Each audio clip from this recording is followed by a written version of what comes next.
Good afternoon and welcome to the ABCL635 Phase 2 Clinical Update. My name is Jonathan and I will facilitate the audio portion of today's interactive broadcast. After today's prepared remarks, we will host a question and answer session. If you would like to ask a question, please press *1 to raise your hand. To withdraw your question, press *1 again. At this time, I would like to turn the call over to Trinh Steinmark, Chief Legal and Compliance Officer. You may proceed. Good morning, good afternoon, and good evening, everyone. I am Trinh Steinmark, AbCellera's Chief Legal and Compliance Officer. We are pleased to welcome you to AbCellera's conference call to discuss our Phase 2 top-line data for ABCL635. Speaking on the call today are Carl Hansen, AbCellera's President and Chief Executive Officer, Sarah Noonberg, AbCellera's Chief Medical Officer, and Dr. Kelsey Mills, an obstetrician and gynecologist specializing in complex menopause care. During this call, we may make forward-looking statements based on our current expectations and in accordance with the safe harbor provisions of the Private Securities Litigation Reform Act of 1995. These include statements regarding the therapeutic potential, safety profile, and regulatory pathway for ABCL635. Our statements are subject to a number of risks, uncertainties, and other factors that could cause actual results to differ materially from those described. Please review the Risk Factors section of our most recent Form 10-K and subsequent 10-Q filings with the SEC for a more detailed discussion of these risks. AbCellera assumes no obligations to update any forward-looking statements to reflect events or circumstances after today's date. Our presentation today, our press release, and our SEC filings are available on our Investor Relations website. The information we provide about ABCL635 is intended for the investment community and is not promotional. As we transition to our prepared remarks, please note that this call is being recorded and will be available for replay on our Investor Relations website. After our prepared remarks, we will open the lines for questions and answers. With that, I will turn the call over to Carl. Thanks, Trinh, and good morning, everyone. I have to say that we are more than excited to share our top-line 4-week data for the Phase 2 study of ABCL635 in the treatment of moderate to severe hot flashes. As I said on last week's earnings call, coming into this readout, we were defining success as comparable efficacy to small molecules, improved safety profile that eliminated the need for liver monitoring, and a more convenient once-monthly self-injection dosing regimen. With this product profile, we believe ABCL635 has potential to be a blockbuster product. The top-line results, which were released this morning, exceed our target product profile, and the efficacy data is beyond even the most aggressive upside scenario we had dared to consider. With this readout, we now view ABCL635 as a potential best-in-class non-hormonal therapy with strong differentiation against approved NK3R competitors across all important dimensions, including efficacy, safety, and dosing convenience. It is exceedingly rare to see Phase 2 data that are so clearly positive and differentiated.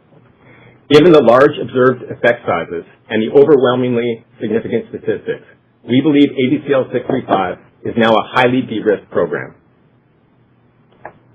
Most importantly, these data present an opportunity to really move the needle on care and to develop a product that offers a profound benefit to patients suffering from VMS. In particular, we believe ABCL635 has potential to capture a large share of 2 key markets, including the non-hormonal treatment of hot flashes associated with menopause, and the treatment of hot flashes arising from hormone deprivation used in cancer therapy. It is estimated that more than 12 million women in the U.S. experience moderate to severe hot flashes, of which more than half, or 6 million, will seek treatment. Menopause hormone therapy, which is an effective treatment and currently the standard of care, is unsuitable for at least an estimated 20% of these women because of contraindications, tolerability, and other factors. Therefore, we believe there are approximately 1.2 million women in the U.S. alone who will seek relief from safe and effective non-hormonal treatments. Assuming only price parity with approved small molecule NK3R antagonists, this would correspond to a total addressable U.S. market of at least $6 billion annually. From this base estimate, we see a large upside potential for a highly differentiated product that offers improved efficacy, safety, and convenience. This upside includes higher pricing, adoption in ex-US markets, and broader use by patients who either choose not to use hormone therapy or who get only partial relief from hormone therapy. In addition to VMS associated with menopause, we believe there is a smaller but comparable opportunity for treatment of VMS in patients undergoing hormone deprivation therapy during cancer. Hormone deprivation during cancer therapy. This includes patients being treated with androgen deprivation therapy in prostate cancer and patients treated with tamoxifen or aromatase inhibitors in breast cancer. We estimate there are approximately 500,000 patients being treated for breast and prostate cancers in the U.S. alone. Ultimately, the impact and the commercial success of a product depends on how well it meets the needs of patients and how it fits into the reality of medical practice on the front lines. Today, we are pleased to have Dr. Kelsey Mills on the call. Dr. Mills is a world-recognized leader in menopause and women's health, a clinical associate professor at the University of British Columbia, a board member of the Canadian Menopause Society, and a practicing OBGYN with deep expertise and specialization in complex menopause treatment. She was not an investigator on our trial, but we have invited her to share her expert perspective on the current treatment landscape and the unmet need in VMS. Dr. Mills? Thank you, Carl, and good morning, everyone. I think everybody on this call today is aware that menopause is an incredible opportunity in the health space, but that it is not just a moment, but we are seeing this as a movement in women's health. And I would argue that menopause is likely one of the most important and urgent aspects in women's health at this time. What we see from a clinical perspective at the current time is that our historical non-hormonal options for treatment of vasomotor symptoms and other menopausal symptoms are now not generally supported by global guidelines. So we have the exception of a few small molecules and antidepressants for treatment of patients, and there is a considerable unmet need in my patients who can't, won't, or shouldn't take systemic hormones to treat their symptoms. Vasomotor symptoms and sleep disruption are the two most ubiquitous symptoms in the midlife, and these can have incredible and far-reaching implications on a woman's mood, ability to maintain her weight, sexual function, metabolic health, cardiovascular disease risk, and more. And I have a tremendous number of patients in my practice who have had a breast cancer or other estrogen receptor positive cancer or other medical complications such as heart disease, stroke, history of blood clot, or simply failure to respond to menopausal hormone therapy. And so I'm left with these women who are looking for better treatment options. We do have 2 FDA-approved small molecules, but these come with considerable side effects, very cumbersome monitoring programs, or as some of my patients have found, lack of effect. So I am truly excited to join this call today as an academic menopause physician, and I am very excited about the opportunity of a novel agent and what it could mean for my patients in my practice who currently have a significant unmet need in their menopause care. I'm really pleased to be here, and I'm happy to answer clinical questions, but I'll now turn the call back to Carl. Thank you so much, Dr. Mills. We really appreciate your perspective on the clinical need and the current treatment landscape for women and for practitioners. I'll now turn the call over to Sarah, who can walk us through the data for ABCL635. Sarah? Thank you, Carl. It's a pleasure to present the Phase 2 data on ABCL635, which has markedly exceeded our expectations and target product profile. We believe these data support the potential for ABCL635 to have a best-in-class efficacy and safety profile and may help countless women with challenging menopausal symptoms. As a reminder, our Phase 2 study was a randomized, double-blind, placebo-controlled study in postmenopausal patients experiencing moderate to severe VMS. The planned sample size was 80 patients, but due to high patient interest, we wound up over-enrolling by 15% to a sample size of 92 patients. Eligibility criteria were designed to be highly comparable to registrational studies of fezolinetant and elinzanetant, with the exception of the upper age range, which we increased to 75 years from 65 years based on feedback from our clinical advisors. Study endpoints included VMS frequency, severity, patient-reported outcomes, safety, and pharmacokinetics. Efficacy analyses used the intent-to-treat population of all 92 patients, and MMRM methodology was used for the majority of efficacy endpoints. Our predefined efficacy analyses occurred at 4 weeks, although patients continued to be followed for 12 weeks for safety, PK, and to support exposure-response analyses.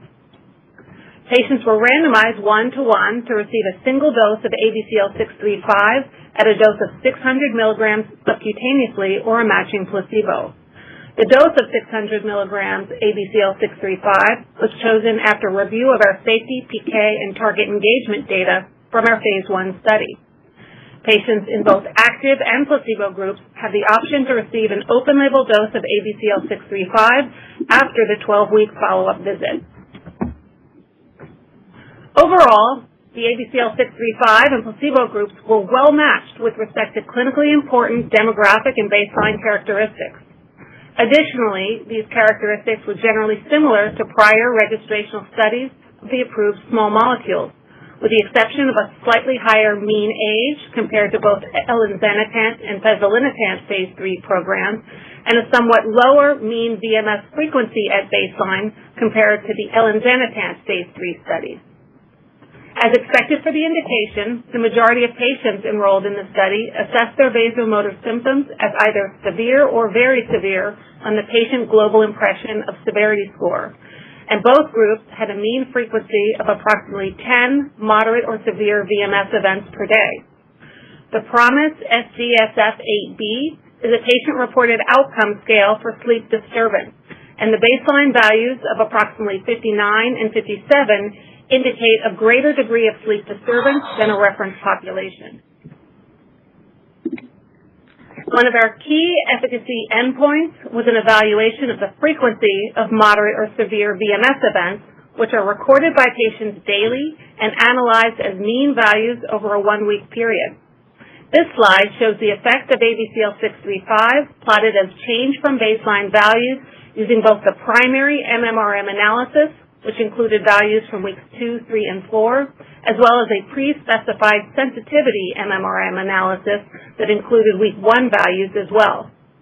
At the 4-week time point, the ABCL635 group had an impressive mean reduction of 8.8 events per day, compared to a mean reduction of 3.5 events per day in the placebo group, representing a placebo-adjusted treatment difference of 5.3 events.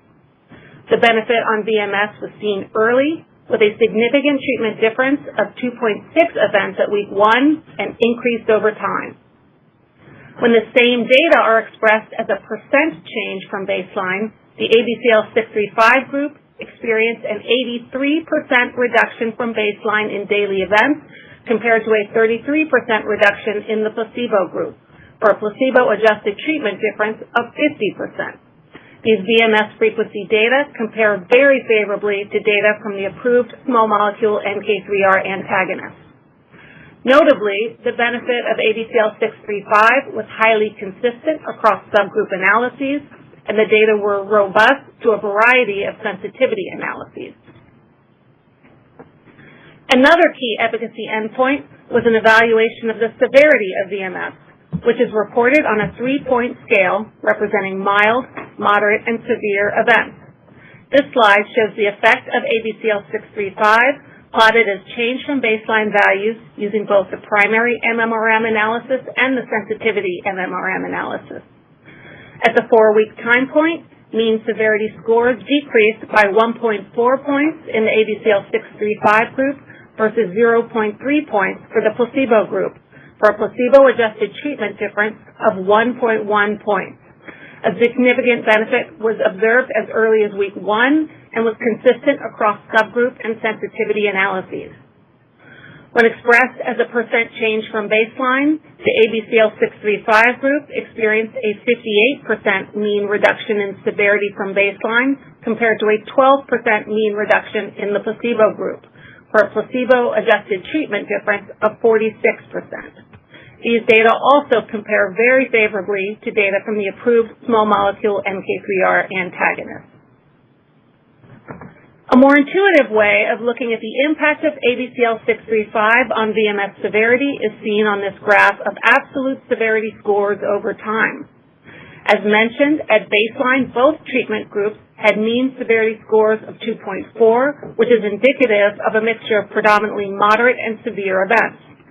By week 4, the mean severity in the ABCL635 group had improved to a score of 1, which is indicative of mild events, whereas the placebo group, the severity scores were 2.1, which were still indicative of moderate events.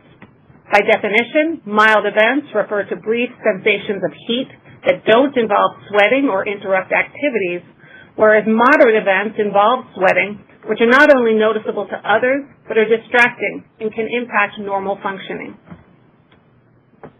While the previous analyses looked at mean change over time for VMS frequency and severity, another valuable way to look at the data involves cumulative distribution plots, which allow you to evaluate the full range of treatment effects in the study population.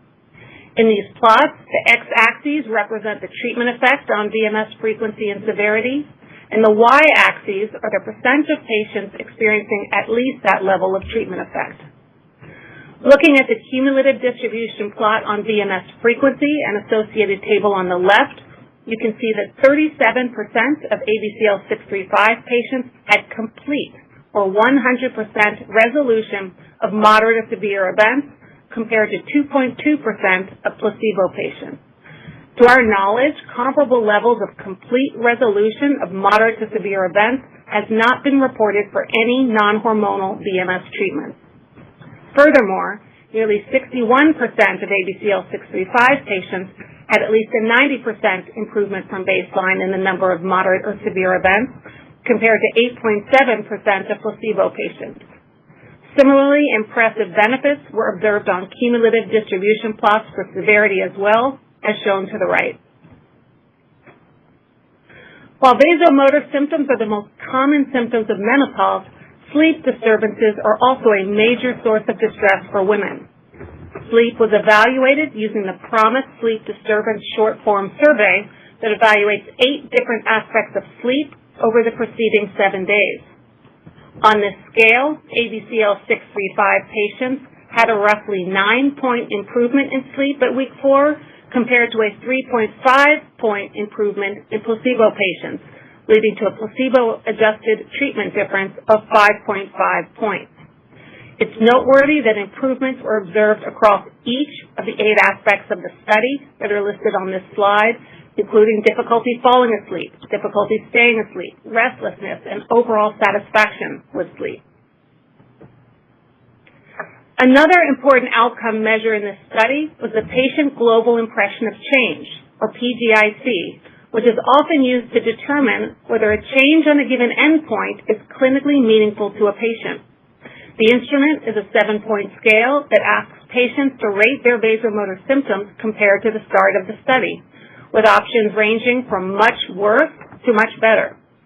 The results of the PGIC at week 4 are shown on this slide and clearly reflect that ABCL635 treatment had a major impact on patient symptoms. At week 4, 71% of ABCL635 patients reported their symptoms as much better, the highest possible score available to them, compared to 16% of placebo patients. And 84% of ABCL635 patients reported their symptoms as much better or moderately better, compared to 27% of placebo patients. Importantly, at 4 weeks, no ABCL635 patients reported their symptoms as worse than prior to the study, and only one single patient reported their symptoms as unchanged. By contrast, in the placebo group, more than 40% of patients reported their symptoms as worse or unchanged compared to the start of the study. Turning to safety data, ABCL635 demonstrated a favorable tolerability profile in this data set. This slide summarizes adverse events reported in at least 2 patients in either treatment group, regardless of relationship, and occurring during the first 4 weeks of treatment. While overall there were a numerically higher number of patients with at least one adverse event in the ABCL635 group compared with the placebo group, there were no serious or severe adverse events in the ABCL635 group, compared to 1 placebo patient with a serious adverse event and 2 placebo patients with severe adverse events. Similar to our data in the phase 1 study, ABCL635 was associated with an increased incidence of headache, although the majority of events were rated as mild and transient in both treatment groups. Fatigue was also reported more often in the ABCL635 group, but all events in the active group were rated as mild. Surprisingly, we didn't see any evidence of gastrointestinal toxicity in the study, despite it being consistently reported with the 2 approved small molecules. There was a lower incidence of nausea in the ABCL635 group and no events of diarrhea or abdominal pain compared to multiple patients reporting these events in the placebo group. There was 1 adverse event of increased transaminases in the ABCL635 group. The event was reported as mild, occurring at week 3 and resolved without intervention by week 4. AST and ALT levels were roughly 2.5 times the upper limit of normal, with maximum values of AST of 92 and ALT of 66. The investigator assessed the event as unrelated to treatment. While not reported as an adverse event, there was also 1 placebo patient with moderately elevated liver function tests and a history of MASH at baseline who experienced an ALT increase to 121, or 3 times the upper limit of normal during the 4-week period. The study participant has had ALT fluctuations throughout the study period that are in line with her medical history. Looking closer at liver safety during the 4-week period, there were no liver safety signals observed in ALT, AST, or bilirubin laboratory values over time. The dotted lines reflect the upper limits of normal, so the mean values continue to be reassuring. While we realize the limitations of cross-trial comparisons, we felt it was valuable to show the treatment effect on our primary efficacy endpoints of VMS frequency and severity relative to data collected similarly at 4 weeks from the registrational studies of fezolinetant and elinzanetant. On the frequency endpoint, our placebo-adjusted treatment effect of 5.3 fewer moderate or severe VMS per day is considerably larger than the 2.1 to 3.3 events seen in those phase 3 studies. And if we normalize by baseline frequency of events, this difference is even larger, particularly in comparison to elinzanetant. An even greater difference in treatment effect is observed in VMS severity, with a roughly 3.5 to 5-fold greater benefit compared to the registrational studies of fezolinetant and elinzanetant. So with these phase 2 data, we are enthusiastic about the potential for ABCL635 to differentiate itself as a potential best-in-class non-hormonal treatment for VMS. In summary, our phase 2 data demonstrated statistically significant and clinically important reductions in both VMS frequency and severity after a single 600 milligram dose of ABCL635. We observed significant improvement in sleep disturbances and associated vasomotor symptom burden. And ABCL635 has demonstrated a favorable tolerability profile with no clinically meaningful liver or gastrointestinal safety signals observed to date. We look forward to presenting additional data at major medical conferences later this year, along with completion of the 12-week follow-up portion of the study to support optimal dose selection. These data will then form the basis for regulatory discussions on late-stage development plans in VMS, whether it be due to naturally occurring menopause or a result of hormone-suppressing cancer therapies. I'll end this presentation on a personal note by saying that both as a menopausal-aged woman and as an internal medicine physician, it is a true privilege to be advancing a therapy to address such a common, important, and often overlooked and undertreated cause of diminished quality of life.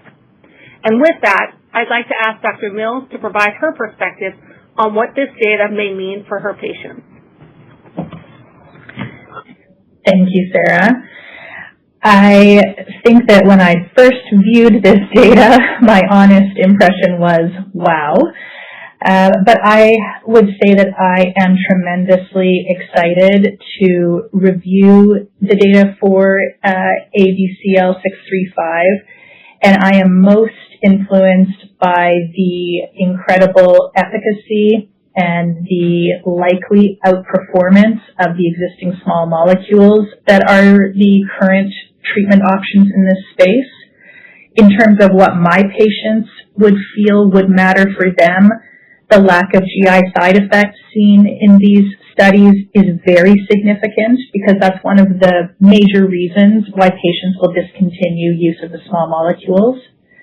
I think that when I'm prescribing medication for menopausal women who already suffer from the considerable mental load of being a woman in the midlife, that we all recognize that remembering to take pills or dealing with patch-changing schedules can be very challenging and often lead to side effects or lack of compliance or adherence or discontinuation. So I think ease of use of this singular dose is really special in this program.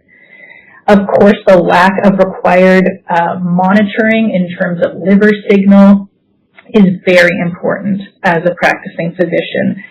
We acknowledge that currently managing patients on fezolinetant with the significantly cumbersome liver enzyme monitoring schedule is a challenge, definitely, for patients and the clinicians who follow them. I was also quite influenced by the PGIC scoring, which to me is so much stronger than the patient perspectives in the small molecule trials. And so I was really excited to review this data just recently. But I think the thing that stuck with me the most is I have yet to see the idea of complete resolution of VMS symptoms in moderate to severely impacted women. And to have that in 37% of this study population was an overwhelming take-home point for me. And there are many patients for whom menopausal hormone therapy can't perform that well. So for me, I see this as a possible best-in-class non-hormonal treatment, and I know that my patients who aren't candidates or who aren't getting good effect from standard non-hormonals or even hormonal therapies would be really excited to hear about the next steps from this program. So thank you so much, and I'll turn the call back over to Carl. Thank you so much, Dr. Mills. With that, we will be happy to take questions from the phones. Operator? We will now begin the question and answer session. Please limit yourself to one question and one follow-up. If you would like to ask a question, please press *1 to raise your hand. To withdraw your question, press *1 again. We ask that you pick up your handset when asking a question to allow for optimal sound quality. If you are muted locally, please remember to unmute your device. Please stand by while we compile the Q&A roster.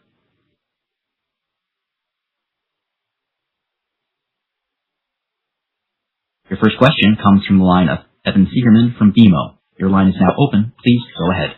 Hi, guys. Thank you so much for taking my question. Really congrats on the data. So as we think about moving this program forward, how are you going to take this great 4-week data and design a comprehensive phase 3 program that mitigates the risk so you can produce something as impressive and hopefully get this to patients in need? Thank you so much. Thanks, Evan. We are still digesting this data, and so I think our next steps will be to collect the 12-week data, to have robust discussions with our advisors, and I think the strength of this data set really opens up a wide variety of possibilities of how we might take this forward into phase 3 studies to truly maximize the value of the assets and make sure that 635 is able to demonstrate its differentiation potential. So this is something that we're going to be discussing in quite a bit of detail over the coming weeks, and as well with our regulatory agencies in the U.S. and abroad. I'd also just like to point out that this study data, the data quality was excellent, and thanks to our terrific clinical operations team, our data compliance was about 98.5% with patients filling in the diary, and it just shows how training sites and following closely and really having good relationships with the investigators, choosing your sites well can really result in high quality data, and that's something that we will then take forward those learnings into phase 3. Follow-up, I guess, what do you think the single most important factor that really gives you confidence that you'll be able to replicate this data in a phase 3 trial? I know it's that impressive, but what about this data set really stands out to you as you move forward? Thank you. I would say what really stands out is the magnitude of the effect size, the consistency across orthogonal endpoints that are looking at VMS symptom, overall burden, perceptibility to patients. Obviously, the treatment effect is large. And we've learned a lot from the approved small molecules conducting these studies, as well as our own experience, and we plan to take these learnings moving forward. Your next question comes from the line of Stephen Willey from Stifel. Your line is now open. Please go ahead. Yeah, good morning. Thanks for taking the questions, and congrats on some pretty exceptional data. Curious, maybe just to kind of follow up on the prior question, and again, I know you're still kind of evaluating everything, but how do these data just kind of change the scope of the phase 3 development program that you're thinking about, and whether or not you would contemplate a superiority study in menopausal VMS? And then also just curious if these data change, if at all, the way that you're thinking about this asset strategically. And I just have a quick follow-up for Dr. Mills. In terms of our phase 3 design, as I've mentioned, we are thinking deeply about various possibilities. Our baseline plan was to conduct a phase 3 program very similar to the approved small molecules. I think the strength of this data makes us consider whether we might do a head-to-head study. That's not something that we have made any kind of decisions on. It's a complicated decision. But those decisions weren't really part of our landscape as we were thinking about our target product profile of just an efficacy bar that was comparable to the approved small molecules. So I think we have to digest this data a little bit more, talk with our advisors, do some powering calculations, and I think we'll be able to get back to you later this year, particularly after we get our full 12-week data set and we have some regulatory discussions with our phase 3 studies. But it's obviously a high priority to, as I said, maximize the value of this asset and make sure that it can clearly differentiate itself amongst the competition. And Steve, I'll just add, a comment on the strategy side. So I would characterize this as early and resounding success on exactly the strategy that we've been playing out over the past, many years. So, building a platform with the ability to solve really tough discovery problems, trying to be very thoughtful about our choices in where we develop, looking for high conviction science, for differentiation, for large unmet need, and then, to come out of the gate and on the first program to get data like this that is so compellingly positive is a terrific tailwind for us moving forward. It also means that we will prioritize ABCL635. Once you have one on the hook, you definitely don't let it go. At the same time, we're not backing off on the rest of the pipeline. And AbCellera is by no means a single asset company, and we intend to do our best to deliver on this again. We've now set a pretty high bar, but we're feeling pretty excited about what's there. Appropriately so. And then for Dr. Mills, just a quick question. Just curious how sleep score improvements kind of as a driver of prescribing decisions when you're considering Veoza versus Linquid, and just how important of a variable is that for patients? Thank you. Thank you for the question. Sleep is of paramount importance to perimenopausal and menopausal women. So when we have, PROMIS scoring that looks really competitive, if not superior or favorable, these are huge impacts in people's decision-making to prescribe. If you can fix a woman's sleep in the midlife, that is a massive impact on her overall health, function, economic output, etc. Your next question comes from the line of Steve Seedhouse from Cantor. Your line is now open. Please go ahead. Good morning. Thank you. Congrats on the milestone for the company. Just this question for the company or for Dr. Mills, actually, just given you proved essentially crossing the blood-brain barrier is unnecessary, it seems to have a pretty profound effect on hot flashes. I'm wondering if you think that becomes maybe a safety advantage now for the antibody versus the orals, and do we really know where NK3R is expressed precisely everywhere in the brain and how it might influence stress or behavior or things like that? I have a follow-up.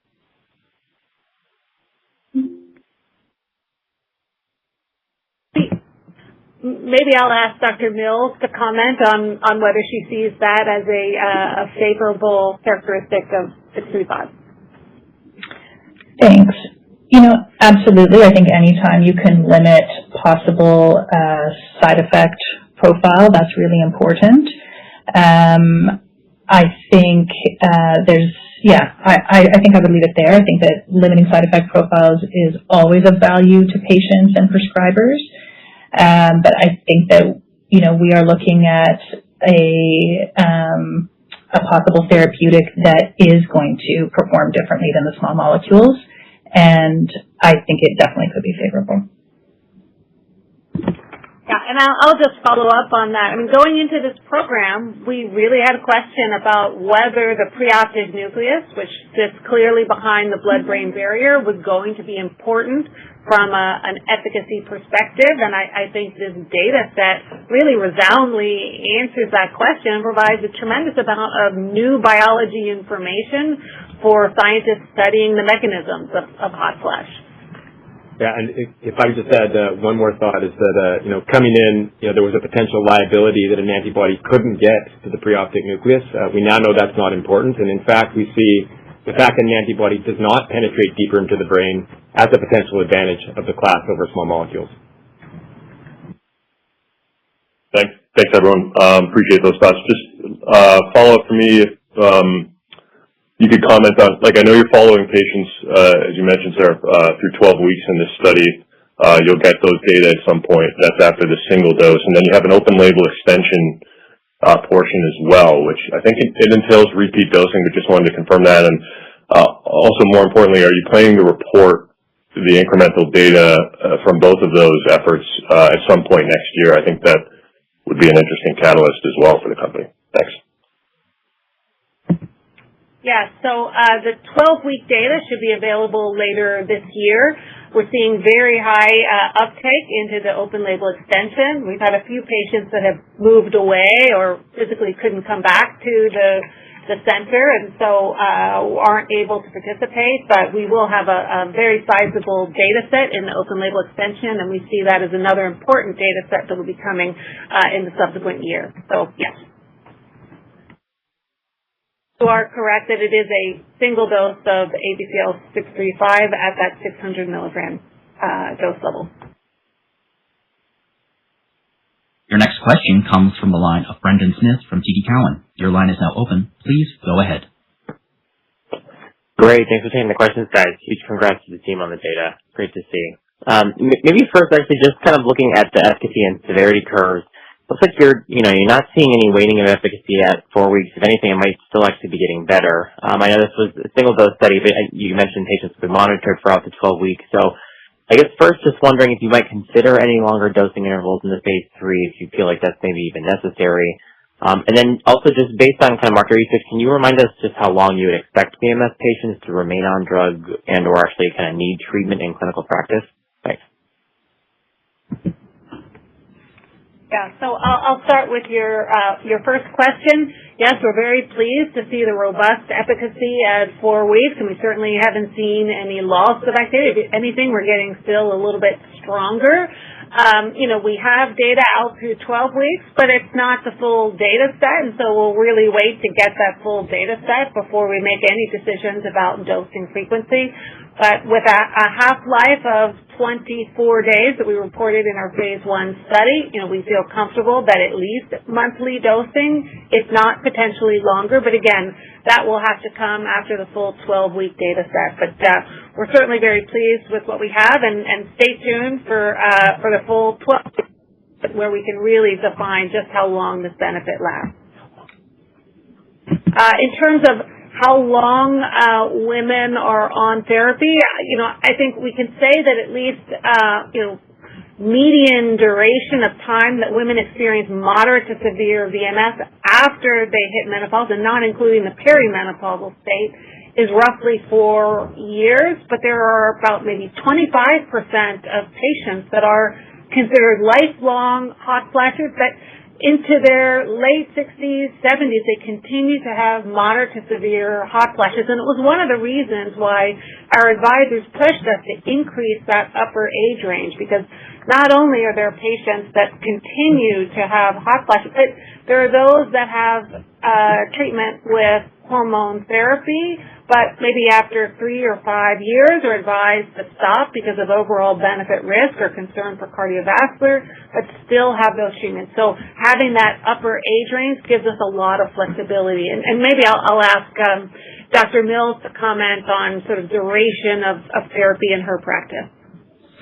Yeah, thank you, Sarah. I absolutely agree. I think historically we have underestimated the length of time that women spend with significant vasomotor symptoms, sleep disruption, concomitant anxiety and mood disruption that results from VMS.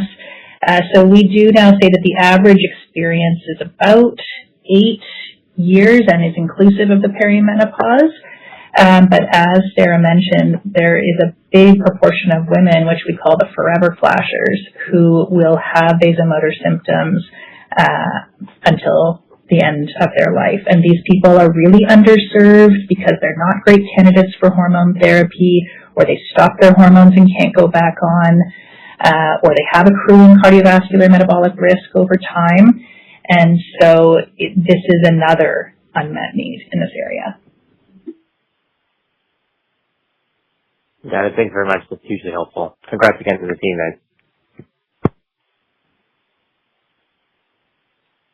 Your next question comes from the line of Kripa Devarakonda from Truist Securities. Your line is now open. Please go ahead. Hey guys, thank you so much for taking my question, and congratulations on the data. Just for the company, given that you're seeing a meaningful rate of complete resolution of VMS with 635, could this be something that could be formally part of the label? I know it's far away, but would this be part of your discussion with FDA when you discuss phase 3 trial design? And if the complete resolution is something that eventually gets added to the label, this is a question for Dr. Mills, how would this drive treatment decisions? Thank you. Thanks for the question, and you read our mind. This is something we will absolutely be pursuing in terms of regulatory discussions as, let's say, a key alpha-protected secondary, because we do see it as important for physicians to have access to this data if replicated and be able to share with their patients. And I'll turn it over to Dr. Mills.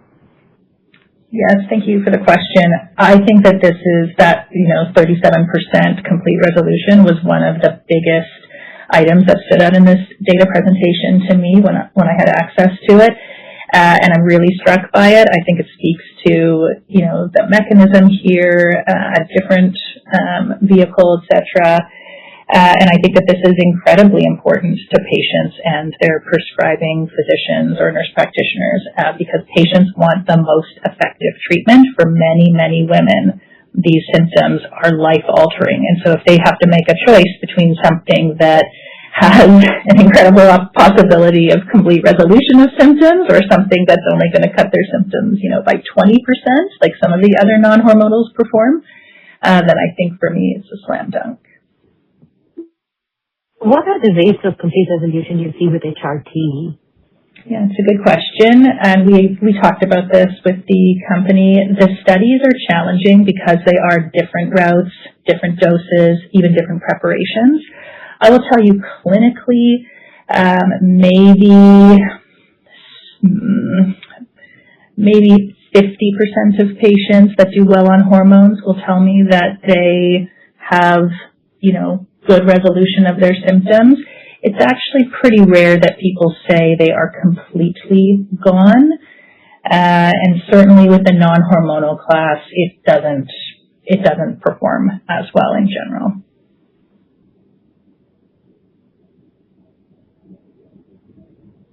Your next question comes from the line of Allison Brassel from Piper Sandler. Your line is now open. Please go ahead. Hey, good morning, guys. Congrats from me, and thanks for taking the questions. First, just for the company, could you just talk more on the headaches you're seeing? Just mechanistically, is there an explanation for that? And just what would you expect to see upon repeat dosing? And then just for Dr. Mills, could you just talk about overall trends you see in practice? Have you seen an increase in patients seeking treatment for hot flashes now that the oral NK3R options are available, or just how do you expect that to evolve over time? Thank you. Hi.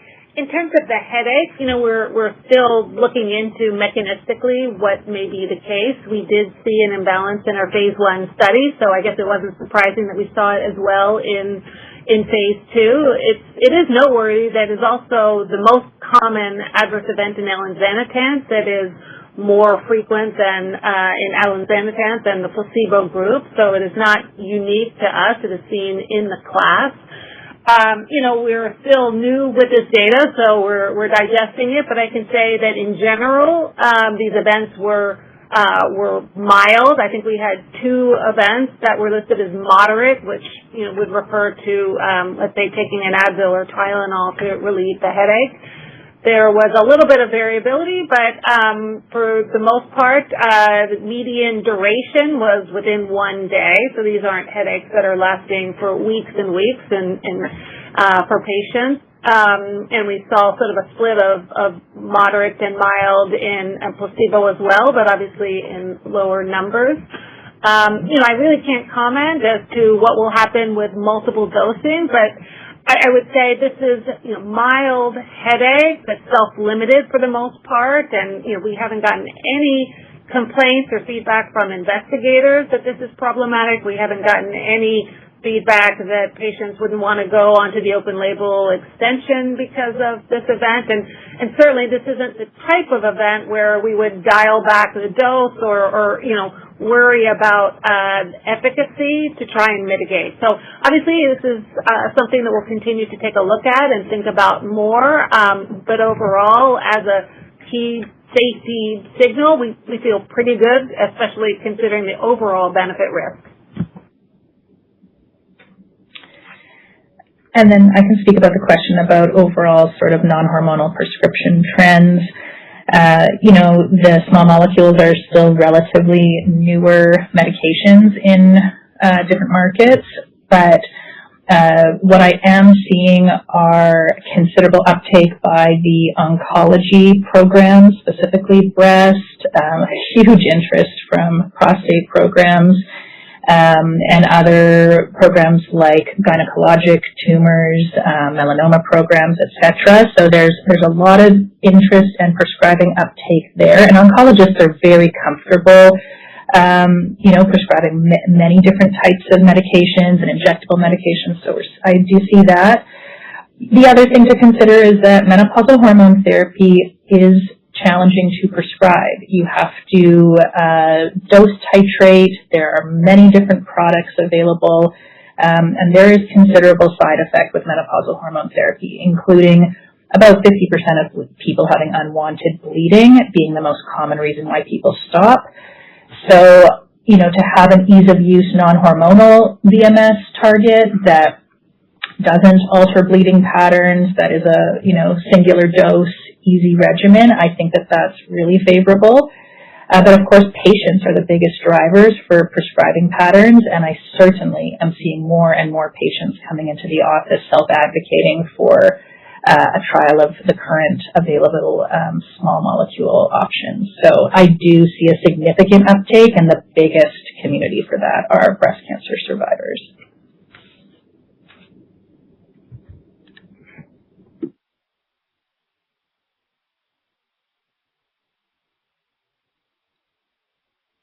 Your next question comes from the line of Tanya Ben-Heil from Jones Research. Your line is now open. Please go ahead.